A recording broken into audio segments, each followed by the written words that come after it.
ধনেপাতার এমন টক ঝাল মিষ্টি রেসিপি থাকলে আমের আচার খাওয়ার কথা একেবারেই ভুলে যাবেন।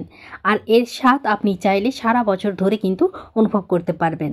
এই রেসিপিটি আপনারা চাইলে দীর্ঘদিন ধরে স্টোর করে রাখতে পারবেন, কোনো সমস্যা হবে না।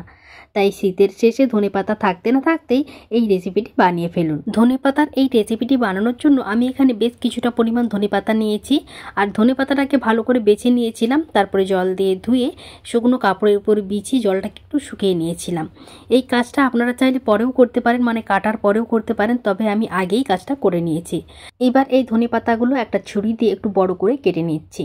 ছোট করে না কাটলেও হবে, আমি ঠিক এভাবে কেটে একটা প্লেটের মধ্যে তুলে সাইডে সরিয়ে রেখে দিচ্ছি। এদিকে আমি একটা বাটির মধ্যে আমি অল্প একটু তেঁতুল নিয়েছি। তেঁতুলটাকে জলে ভিজিয়ে রেখেছিলাম, তারপর তেঁতুলের পাল্পটাকে বের করে এর যে বীজটা আছে এটাকে ফেলে দিচ্ছি। এবার এর মধ্যে কিছু উপকরণ মেশাতে হবে, এই কাজটা আমি এখনই করে নিচ্ছি। দিয়ে দিলাম হাফ চামচ হলুদের গুঁড়ো, হাফ চামচ লঙ্কার গুঁড়ো দিচ্ছি, আর দিয়ে দিলাম অল্প একটু লবণ, মানে স্বাদ মতো লবণ এখানে অ্যাড করতে হবে। সব কিছুকে ভালো করে মিশিয়ে তেঁতুলের এই মিশ্রণটাকে রেডি করে নিতে হবে। এবার ধনেপাতার চাটনিটা রেডি করে নিতে হবে। তার জন্য একটা কড়াই গ্যাসের মধ্যে বসিয়ে দিয়ে এতে অল্প একটু সরিষার তেল দিয়ে দিচ্ছি। আর তেলের ওপরেই কেটে রাখা ধনেপাতাগুলোকে দিয়ে দিতে হবে। তেলের মধ্যেই ধনেপাতাটাকে একটু হালকা করে নেড়েচেড়ে নিতে হবে। এতে কী হবে, ধনেপাতার মধ্যে যদি কোনো জল থেকে যায় সেটা কিন্তু অনেকটাই মরে যাবে, মানে শুকিয়ে যাবে। আর এখানে কিন্তু কোনো রকম ঢাকা দেওয়ার কোনো প্রয়োজন নেই। এভাবে তেলের মধ্যে একটু নাড়াচাড়া করতে থাকলেই কিছুক্ষণ পরে দেখবেন ধনেপাতাটা অনেকটাই নরম হয়ে গেছে। আর এইভাবে নরম হয়ে গেলে আমাদের পেস্ট করতে অনেকটাই সুবিধা হবে। এভাবে দেখুন আমি ভালোভাবে নেড়ে চেড়ে জলটাকে শুকিয়ে নিয়েছি আর ধনেপাতাটাকে অনেকটা নরম করে নিয়েছি। এবার এই ধনেপাতাগুলো একটা প্লেটের মধ্যে তুলে নামিয়ে একটু হালকা করে ঠান্ডা করে নিচ্ছি। হালকা ঠান্ডা হয়ে গেলে আমি এটাকে মিক্সির মধ্যে নিয়ে জল ছাড়াই ভালোভাবে পেস্ট করে নিচ্ছি। ধনেপাতার সিজন থাকতে থাকতেই যদি এভাবে ধনেপাতার রেসিপিটি বানিয়ে নেওয়া যায়, তাহলে এই রেসিপিটি আপনারা দীর্ঘদিন ধরে সংরক্ষণ করে রাখতে পারবেন আর সারা বছরই এর স্বাদ অনুভব করতে পারবেন। দেখুন পুরো ধনেপাতাটাই আমি পেস্ট করে নিয়েছি আর মিশ্রণটা অনেকটাই ঘন হয়েছে। এবার আবারও ওই কড়াইটা ভালো করে ধুয়ে গ্যাসের মধ্যে বসিয়ে দিয়েছি। আর এর মধ্যে দিয়ে দিলাম পরিমাণ মতো সরিষার তেল, আর ফোড়নে দিয়ে দিলাম দুটো শুকনো লঙ্কা, মুখটা ফাটিয়ে দিয়েছি। আর দিয়ে দিলাম অল্প একটু কালো জিরে, মানে হাফ চামচের মতো কালো জিরে দিলাম, অল্প একটু পানমৌরি, আর দিয়ে দিলাম অল্প একটু জোয়ান। দিয়ে দিলাম 4 থেকে 5টার মতো রসুন একটু ছোটো করে কেটে নিয়েছি।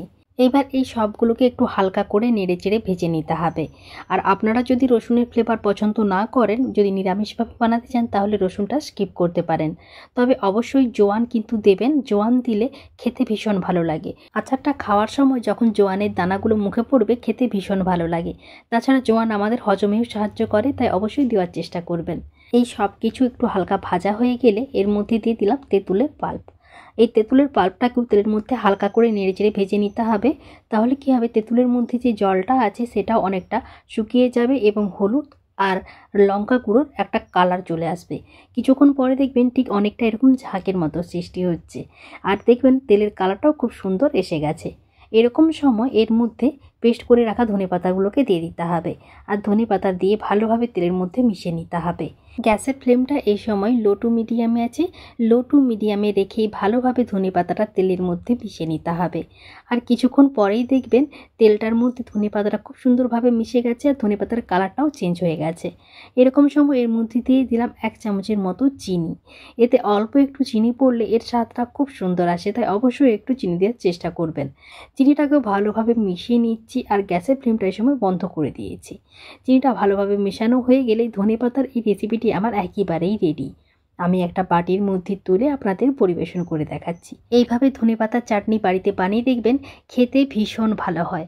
আর এর স্বাদ ও গন্ধ এত সুন্দর থাকে যে আপনি না খেলে বুঝতে পারবেন না। আর এভাবে যদি বানানো থাকে তাহলে আপনারা চাইলে গরম ভাতের সঙ্গে অথবা রুটি বা পরোটার সঙ্গে কিন্তু এই চাটনিটা পরিবেশন করতে পারেন। খেতে অসাধারণ লাগে। তো আজকের মতো ভিডিওটি আমি এখানেই শেষ করছি। সবাই ভালো থাকবেন, ধন্যবাদ।